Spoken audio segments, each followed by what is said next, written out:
Hi guys, welcome to my channel. This is going to be my first travel vlog that I get to do for the channel. Very exciting stuff. It's about 6:30 AM on April the 16th. We're just getting ready to leave to go to the station to head to the airport. We're going to London City and we're flying out to Florence for our 4th wedding anniversary, and obviously taking Bubs with us. So it's going to be his first journey or first holiday abroad. He's had a few sort of road trips already, like he's been to York and stuff, so that's like a 4-hour journey. This is the first time he's actually been on a plane, so yeah, wish us luck. You may think that Florence is a bit of a random choice for Bubs' first trip abroad, but we actually got married there in April 2015, and we've always said that no matter what, we'll always try our best to visit every year for our anniversary. Obviously, with me not working, we wanted to make this trip as cheap as possible, which is no mean feat because obviously Italy is naturally very expensive. So we decided to fly from London City Airport, as we could very easily get a train from our house to the airport. So it would just have to buy a train ticket, rather than if we went to Gatwick, which would mean having to pay for petrol for our car, also car parking. The plane tickets are naturally more expensive from City because it's seen as a more business airport, but overall the money that we actually saved on the tickets meant that it actually worked out cheaper than us flying from Gatwick. We also saved more money with our tickets by actually opting for Bubs to sit on my lap rather than us taking the car seat. You don't pay full price for a baby sitting in the car seat and then taking up a seat on the plane, but it works out almost as much. But if you actually have the baby sat on your lap, they're not taking up a seat, so they only have to pay like 10% of your ticket. So I think ours worked out roughly around £265 each for us. So for Bubs, it only worked out being £26.50, and that includes his luggage and the carry-on, so it doesn't actually work out too bad. However, this did actually mean that we would have to sort out a shuttle from the airport when we actually got to Florence that would actually have a car seat with it, rather than us obviously having the car seat with us. So this meant actually privately booking a taxi rather than just picking up a taxi from the airport, which you can do. That meant more money. But again, in the end, it still works out a lot cheaper, and we felt a lot more convenient, and we felt a lot better how we'd planned this out, and we had our sling anyway.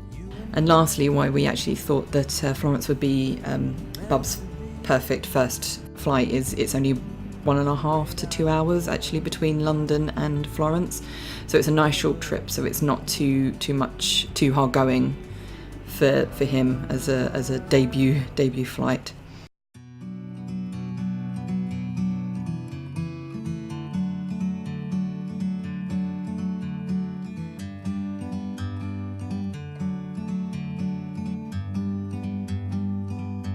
Like a bird on a tree, I'm just sitting here. I got time, it's clear to see. From up here, the world seems small. We can sit together. It's so beautiful. So I think we're flying over Florence. Flying over France right now. And yeah, I mean, the baby's just been, oh no.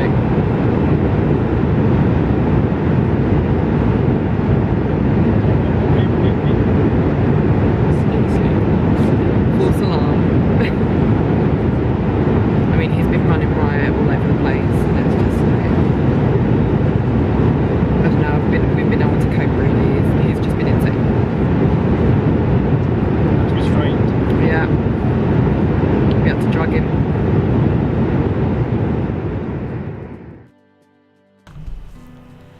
Bubs did so well on the flight.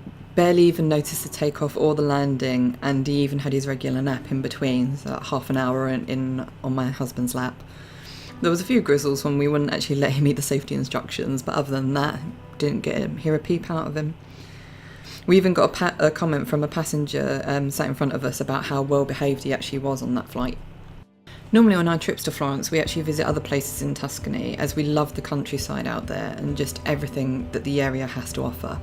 But because this was more of a budget trip, we decided to stay in Florence, which meant renting on a car, again saving more money, and felt it would be unfair on Bubs being strapped into a car seat for hours on end every day. But looking at the Tuscan countryside as we were actually landing, it made me feel really sad. But hopefully next year we'll actually do Tuscany.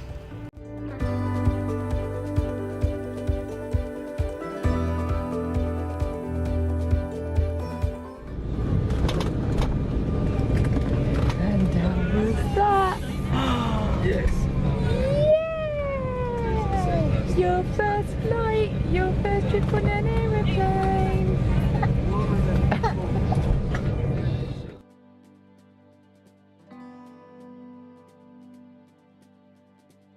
The apartment we were staying in was run by a business, so we were able to actually book our shuttle through them. Our driver Luca was really lovely, and we had him actually for all our trips, but basically from the airport to the apartment and back, and also when we went out for dinner on our anniversary night.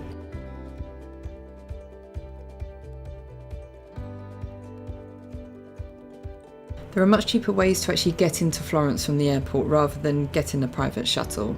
You have a bus. There's actually a bus stop just outside the taxi rank. It takes about 20 minutes to actually get into Florence to the main train station there, and only costs about €5. You also have a regular taxi.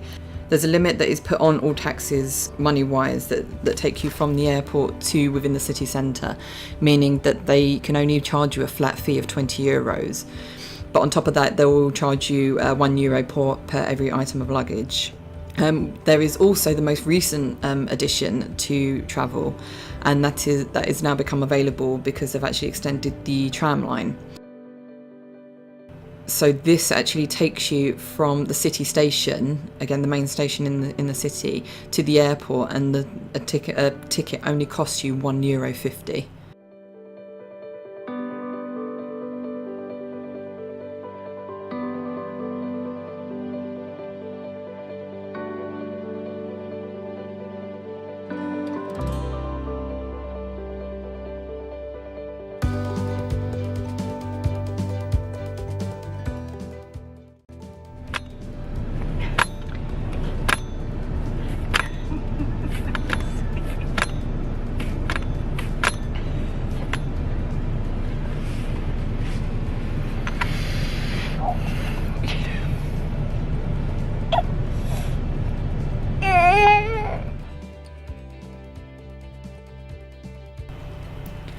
There was a little bit of traffic in central Florence as we headed to our apartment, as there was a load of roadworks actually going on within the centre.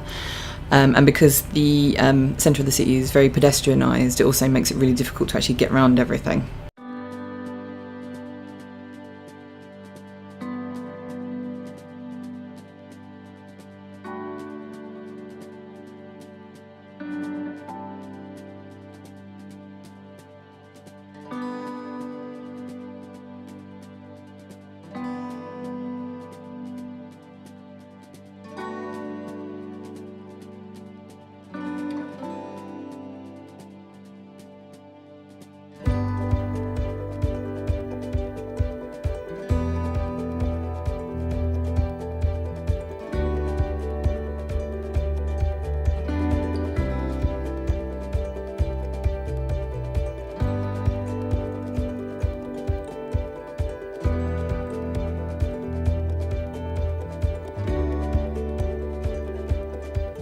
Okay, so we've just arrived at our apartment, had a really good flight, left London early, arrived in Florence early, hit traffic getting into Florence as usual, but baby was absolutely fantastic on the entire flight, had his nap and didn't need any like feeding or anything for his ears, perfectly fine.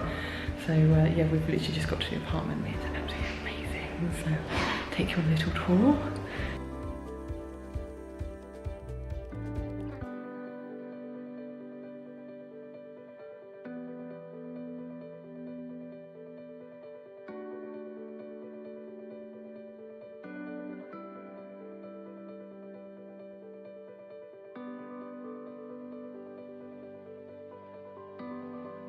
So our apartment was a 2-bed, 1-bath place in the centre of Florence. As you can see, we had a really nice airy kitchen, lovely bathroom and 2 really spacious bedrooms.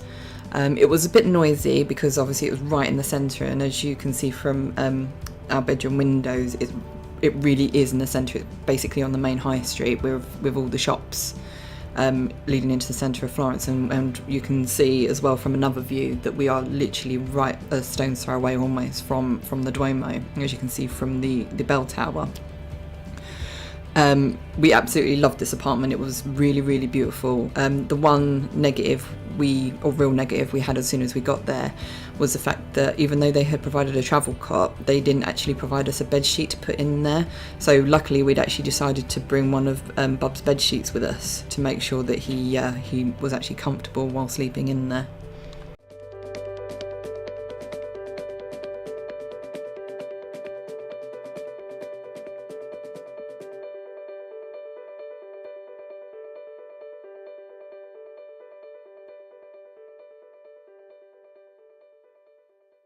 As we were staying self-catering, we decided to pop to a supermarket that we've known about for quite a while through our last few trips, just to get basics for breakfast every morning and some snacks and some drinks and stuff. Unfortunately, when we actually got there, it looked like they'd missed a delivery, as a lot of the shelves were quite bare, so we literally really could only get the basics this time round.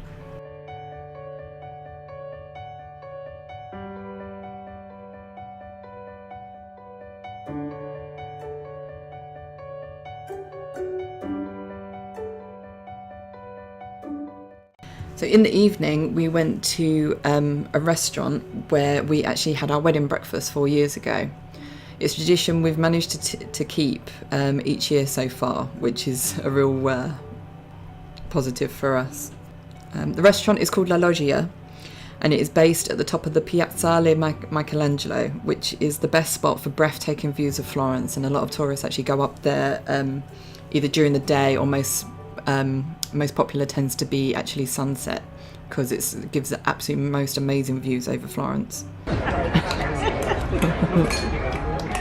It is a pretty expensive dining experience because of the views and the quality of the food that you get, but hopefully you can see from the food that we actually did choose that it is totally worth that price tag.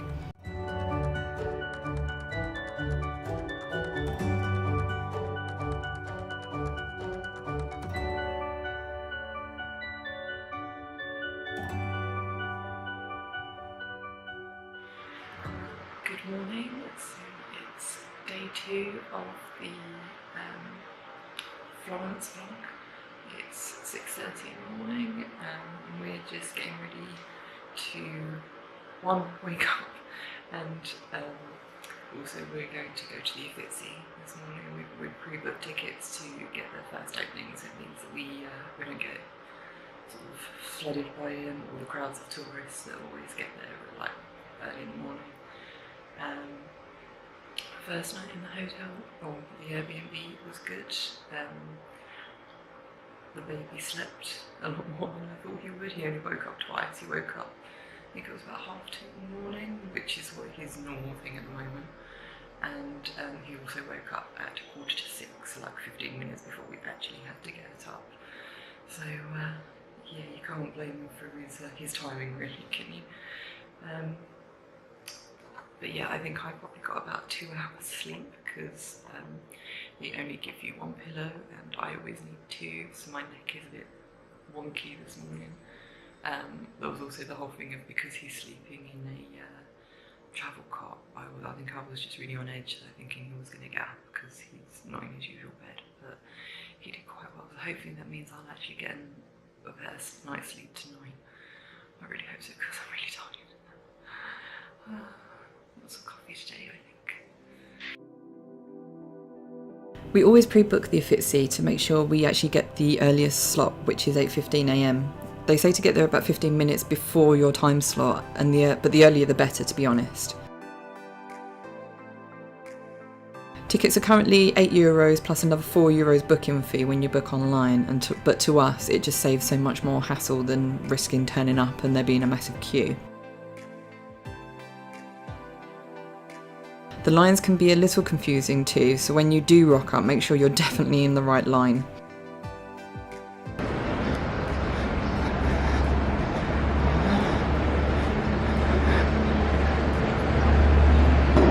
So I think that's the line if you have any walk tickets. Yes. And this is the line if you have walk tickets. 3. 3? That's more than 3, you can't count.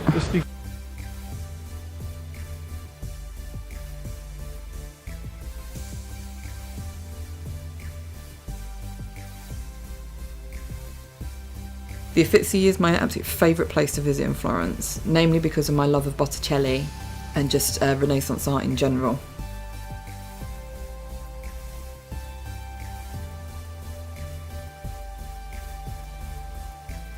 Uffizi, which basically just means offices in Italian, and that is what the Uffizi started off as. It was the offices for the Medici family before their line died out in the 1700s.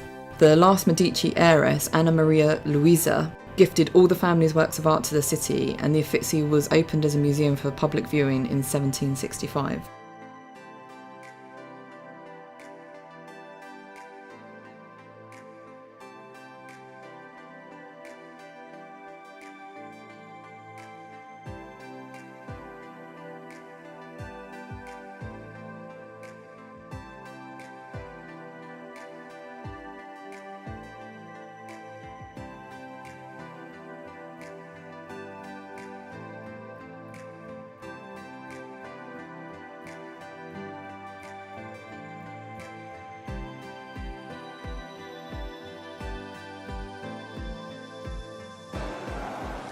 Not camera, not photo. I can see the culture filling you up as we speak. And hopefully it's not his nappy. Yeah. Oh, bless you. Are you allergic to culture? Is that what it is?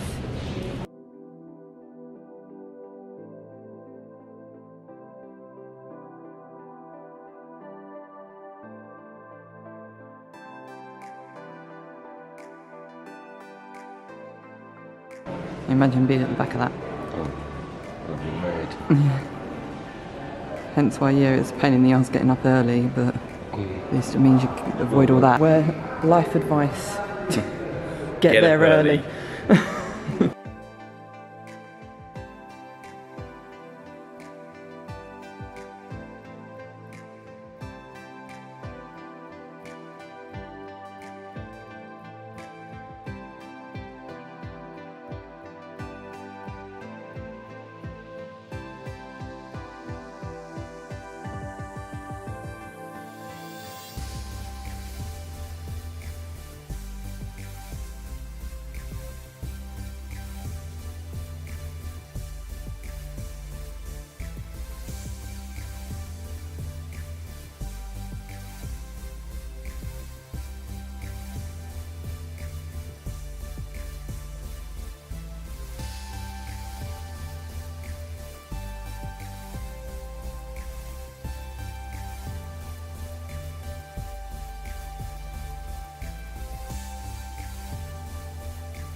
There's also a lovely cafe that is great to grab a cup of coffee or breakfast in our experience as we leave so early. It is a little expensive, but you don't mind paying it because one, it's just a one-off, and also it goes towards the maintenance of all these works of art that they keep.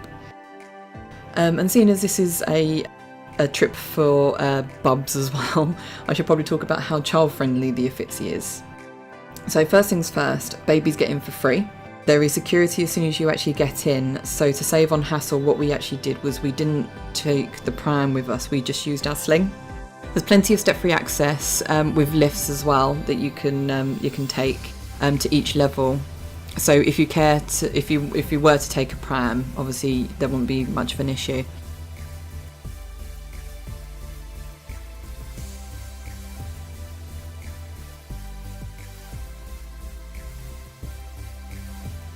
Of course, it did get a little bit too much for Bubs, and he decided to take a nap through the Dutch Masters section.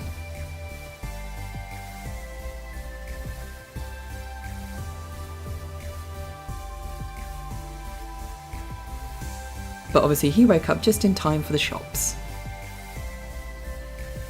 So after the Uffizi, we decided to have a stroll under the Vasari corridor, which the Medici had built so they could walk from their apartments in the Palazzo Vecchio through the Uffizi and to their home at Palazzo Pitti without having to mingle with the commoners down in the street below. The Vasari corridor runs over the Ponte Vecchio, one of the world's most famous bridges, lined with jewellery shops. These shops used to be butchers, but again, the Medici changed this due to the smell that would come up from the river when the butchers dumped the rotten meat out of the windows. You used to be able to actually book tours to walk along the corridor, but it has been closed indefinitely. We decided not to take a trip over the bridge as it was way too busy, so just headed back to our apartment. So we could just let Bubs get out of the sling and just stretch his legs after being in that sling all morning.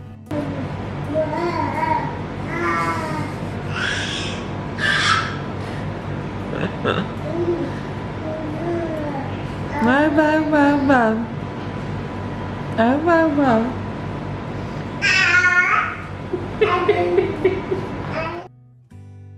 So after a small break, we decided to go for a little sightseeing, specifically around the Duomo, or its full name, the Cathedral of Santa Maria del Fiore. Built in 1296 but not finished until 1436, when Brunelleschi's dome was completed. We were hoping to make a visit inside the cathedral on this trip, but unfortunately that didn't happen.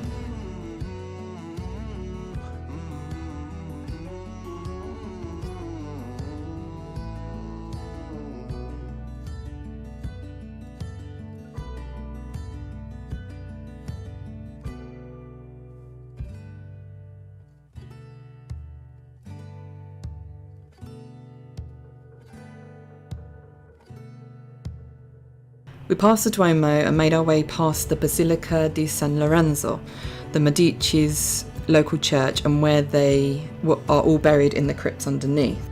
It's a favourite place to visit of mine, although it doesn't actually look impressive from the outside as the Duomo does. It's still worth seeing when you go in. Again, we passed up visiting the Basilica and instead visited San Lorenzo Market. It's pretty huge and travels down numerous streets. To be honest though, a lot of the stalls sell the same thing. So if something actually catches your eye on one stall, it's worth shopping around on the other stalls to see if you can get it cheaper. The owners are normally eager to bargain. It's also worth keeping an eye on your valuables, as pickpockets are quite prominent there. If you visit the market, it's also worth visiting the Mercato Centrale, which is one of my favourite places again in Florence. It was built in 1874 and has always reminded me of London's Borough Market a little. The ground floor tends to offer more in the way of fresh produce, so you'll find butchers, fishmongers, greengrocers all selling their wares, and it's a great place to just walk around and just take it all in, and the sights and the smells and everything. There are also a few small businesses where you can actually treat yourself to some ready prepared foods, such as the traditional local sandwich, the lampredotto or tripe. We decided to skip that and head upstairs where there are more food vendors as well as a central bar. We chose a pizza place that makes fresh pizza as you order. We shared 2 pizzas between the 5 of us, absolutely delicious, and Bubs really enjoyed it as well. After the pizza we went in for some ice cream. Our favourite gelateria closed down a few years ago unfortunately, so our new favourite place is called Grom. Not far from the Duomo actually. They always have different flavours according to the season. A helpful tip for visitors actually for the gelaterias in Italy: don't visit the ones that have the ice cream piled up in the window. Most of them have been pumped full of air and are all about the look rather than the flavour. The better gelaterias keep their gelato in tubs. Grom does this, and our previous favourite did this as well.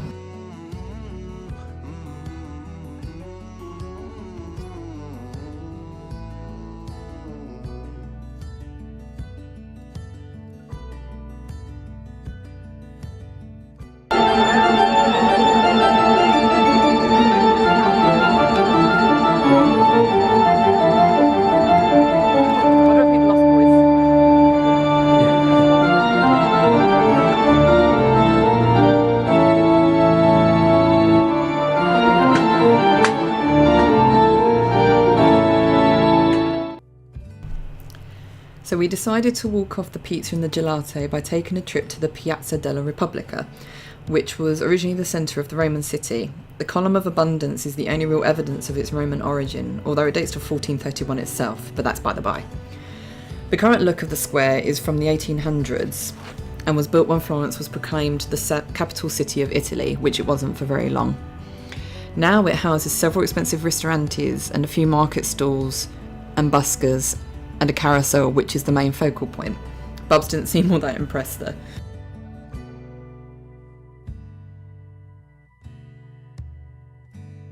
Not far from the piazza is another famous tourist spot, Il Porcellino, or Piglet, a bronze fountain in the figure of a boar. It's said that if you rub the nose and drop a coin from the boar's mouth down the grate, you will have good luck as well as return to Florence. That evening, we decided to have a walk along the Ponte Vecchio as it was so much quieter than during the day. There's always buskers on the bridge of a night, and if it's not raining, it can actually be a really lovely way to kill some time and watch the world go by. Not far from the bridge is the Palazzo Pitti, another place to visit, even if it's only to visit the famous Bobbly Gardens. You can get several different tickets for this venue, as there's lots to see, and you might not be able to see all of it in one day. The palace itself is absolutely stunning, and I love the exhibition on the Medici family.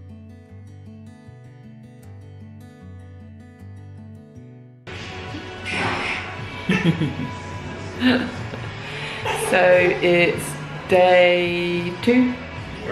3. In Florence, and a bit more of a relaxed day today. So it's nearly 10 o'clock, or it is 10 o'clock, and we're just going to head over to the Palazzo Vecchio. Me and Joe have been there a couple of times, but my parents have never been in there. Like Sable, obviously, when we got married in there. So we're going to have a mooch around in there, because it is a really nice place to go visit, like a nice museum. Then I think we're going to go to the rooftop bar we tried to go to yesterday, that we normally go to, but it looks like they've changed hands, so you can't actually get in unless you book it. So yeah, we're going to try that today. And I think that was really all we had planned, and going to one of our favourite restaurants that we always go to as well. So yeah, quite a laid back day today. Last night we had a much better sleep. I think it was a lot quieter outside as well. Like it actually got a lot quieter, a lot quicker, a lot earlier than what it did the night before. Also, I think we were a lot more relaxed in knowing that he weren't going to wake up every 5 minutes, because he actually had a much more settled night. He did wake up a couple of times, but that's what he normally does anyway. So yeah, all was good. Feel a lot more brighter today, so hopefully we can get a lot more done. The Palazzo Vecchio is the town hall of Florence, hence why we were able to get married there in the Red Room, or Sala Rossa. It was built in the 13th century and is a truly stunning and grand building.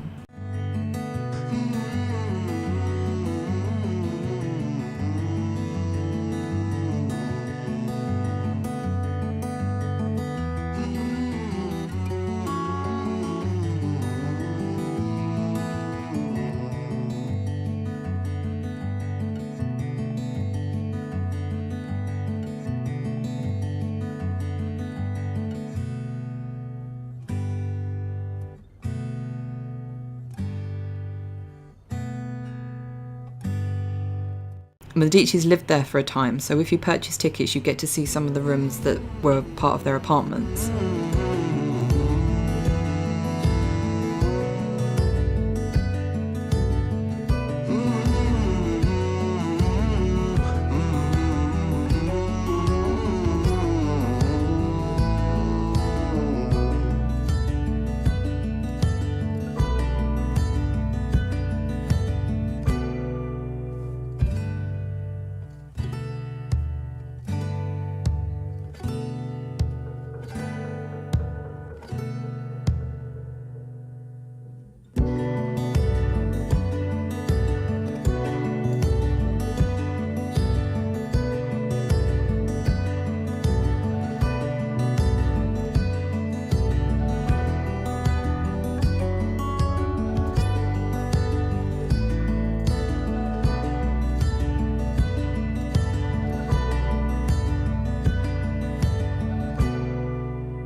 While we were there, they had an exhibition on Da Vinci's notes and drawings, and as you can see, Bubs found it riveting.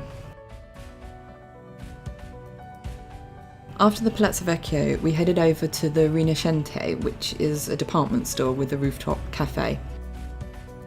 We visited it numerous times over the years and it gives such great views of the city. However, recently it changed hands, which meant that you can't just walk in like you used to, you actually have to book a spot. We waited patiently for about half an hour and finally got our table, and it was definitely worth the wait. We ordered a few plates of antipasti with our cocktails, and we got a huge and delicious selection of cold meats, cheeses, breads and sauces.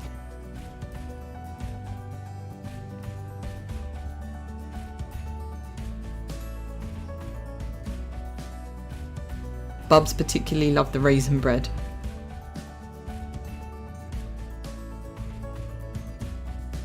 This was all followed by some rather delicious desserts. So delicious, in fact, I actually forgot to film them before we ate them. Sorry.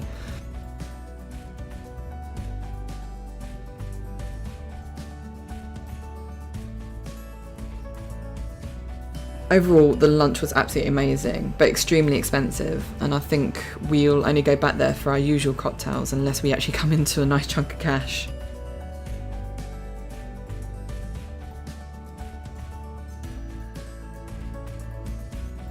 To digest our food, we decided to take a stroll to our favourite church, Santa Croce.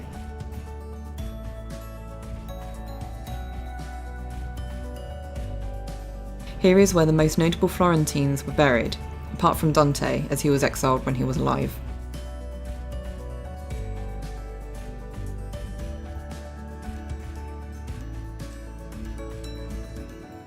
Florence only regretted this decision after he'd died, so they made a memorial for him both inside and outside the church. Michelangelo is also buried there, even though he actually died in Rome. This was because some priest stole his body from his tomb in Rome and brought him back home. Seemed like Dante got off lightly.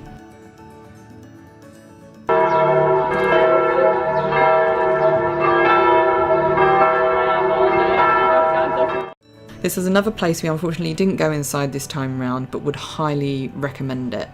Unlike the Duomo, you need to pay to actually get into Santa Croce, so bear that in mind if you do plan on visiting. Hi, so this is our third full day in Florence, and it's our last full day, so we're very sad. But it's meant an early start because we want to try and go over to the Academia to see David. Me and my husband saw David on our first visit to Florence, and we haven't been back since, and that was over like 7 years ago now. So we decided, because my parents want to go and see it, we'll go and see it ourselves as well, because it's been long enough. It's now just gone 7 AM. We were looking to leave at 7:30, but as you can see,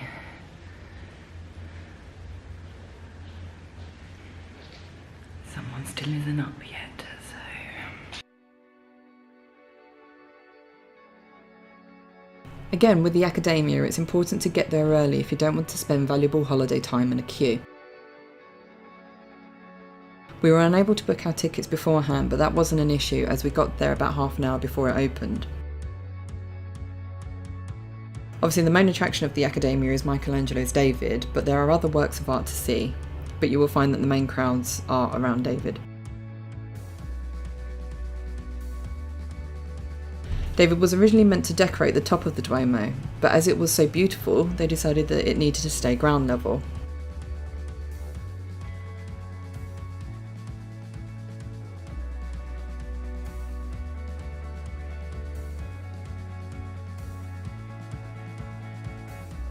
It also explains why some parts of David's body aren't actually in proportion, as they're not actually meant to be seen that close up.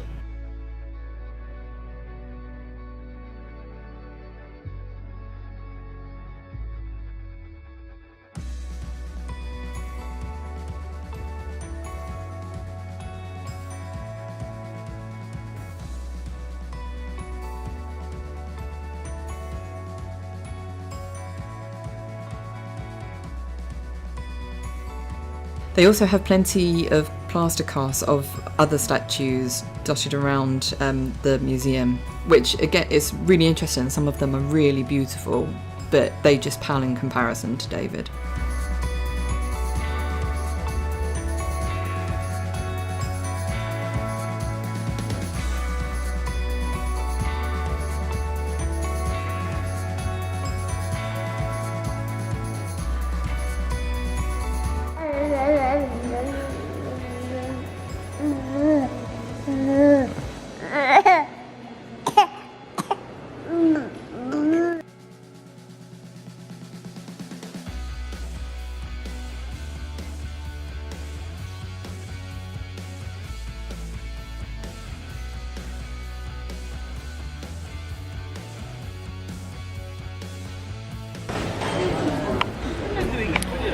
And that's why you get to the Academia early.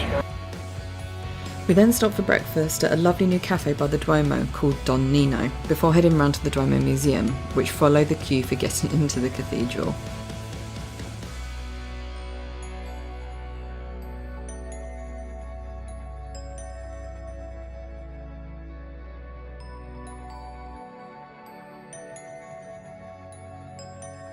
Again, this is why you get to places early in Florence.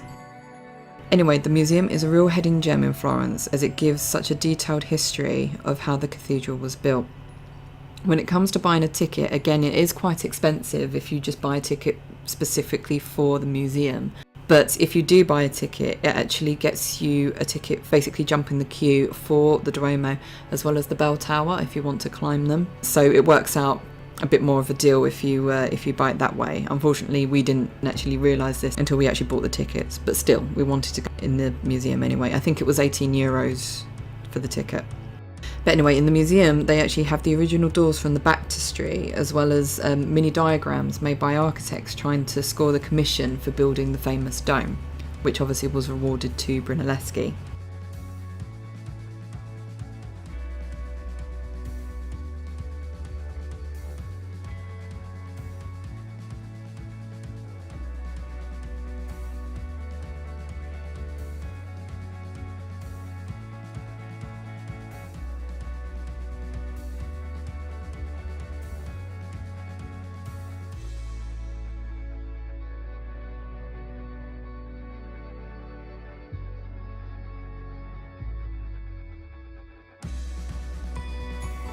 One of the highlights though is actually getting to go onto the rooftop terrace and seeing pretty close up the dome that you have just been reading about on so many of those small labels that they have in museums.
After heading back for a short break to the apartment, we headed back to the Mercato Centrale for a drink before heading to another of our favourite trattorias in Italy called Trattoria Zaza.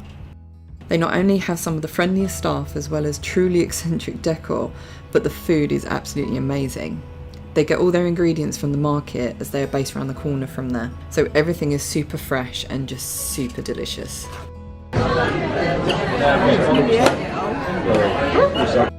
They do also sell their own wares such as truffle oil and limoncello, as well as owning their own vineyard, so the house wine is their very own produce and is also pretty cheap.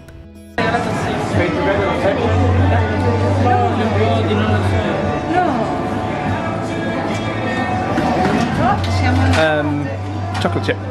What size? Sì. Siamo andati, ci avevo raccontato che era mandato, ci prova con me. Grazie. E tu? Sì. So after our last supper, we finished off Bubs' first experience of Florence with another ride on the carousel.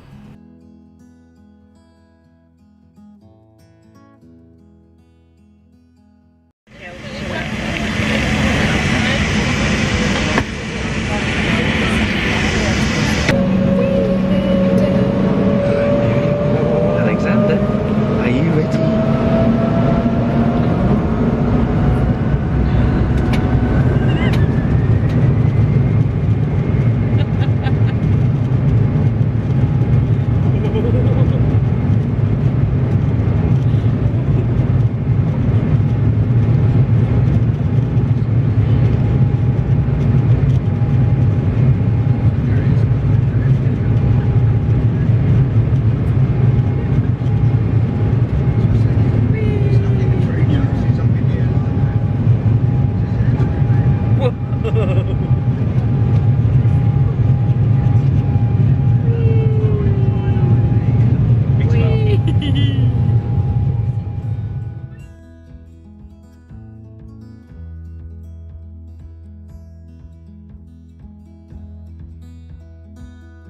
So on the flight home, Bubs was just as good as on the flight out, and it really couldn't have gone better.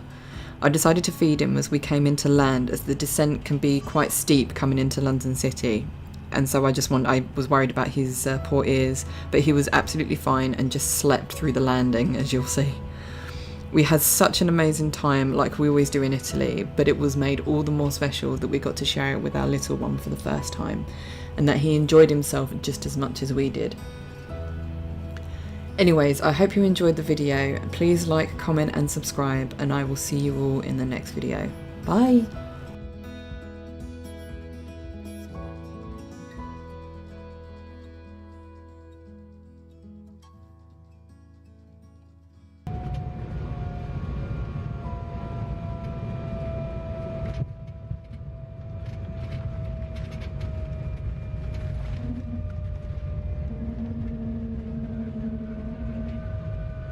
Ladies and gentlemen, welcome to London City Airport. The local time here is 12 o'clock in the afternoon. Please remain seated with your seatbelt fastened until the fasten seatbelt signs have